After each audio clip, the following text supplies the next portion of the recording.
이게 어느 도시든지 겪는 과정입니다. 도시는 생로병사의 과정을 겪기 때문에 옛날에 좋았던 데가 나이 들면서 시들어지고 새로운 도시를 확장하기가 마련이죠. 이제 대전도 더 이상의 도시 확장은 바람직하지 않습니다. 인구 규모나 도시 형태를 볼 때. 따라서 도시 재생이 도시 정책의 이제는 근간 틀이 됩니다. 그런 관점에서 제가 시장 시절에 무지개 프로젝트라는 것을 발악상을 해서 선택과 집중을 통한 연차적 계획을 추진한 바가 있었습니다. 앞으로도 원도심의 불량 지역은 뭐 주거환경 개선 사업이나 이런 부분들을 하겠지만 또 무지개 프로젝트를 계속 추진해서 해나갈 계획이고요. 원도심과 구도심의 격차 중에 가장 큰 게 교육 격차라고 봅니다. 교육 격차. 교육 격차가 나중에는 생활 격차, 신분의 격차로 이어지는 아픔이 있습니다. 그래서 교육청과 확보를 해서 협의를 해가지고 대전 지역의 동서간 교육 격차를 해소시키는 획기적인 프로그램을 합동으로 만들어서 실행할 계획입니다. 그리고 도시 개발과 관련된 부분은 원도심만 개발이 이제 부족한 부분도 있지만 지금 기존 도심도 상당히 어려운 부분이 많습니다. 일례로 이제 저희가 사는 둔산도 30년 돼가니까 낙후 지역이 많이 생기고 어려움이 많이 생겼어요.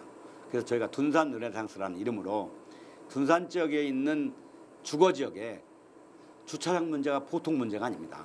따라서 예를 들면 15층짜리 두 동의 아파트를 35층으로 짓게 해서 나머지 공간 갖고 공원과 주차장 문제를 확보할 수 있는 행정 도시적 도시계획적 지원을 해드려서 민간이 장기적인 계획을 가지고 투자할 수 있게 함으로써 둔산에 사람이 빠져나가지 않도록 하고요.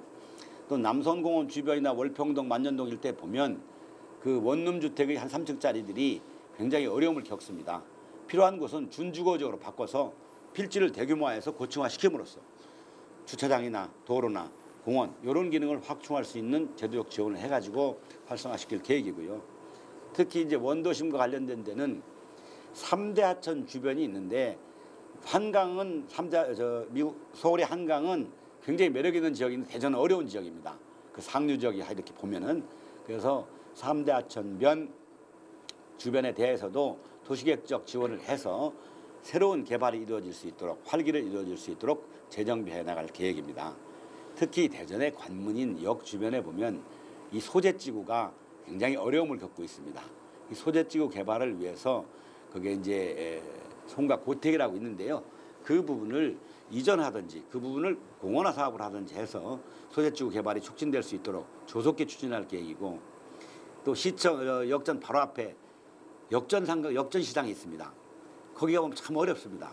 이 역전시장도 빨리 현대화 작업을 해서 대전의 관문도 새롭게 하고 원도심의 새로운 모습을 보여주는 이런 정책도 꼭 필요하다고 생각이 되고요.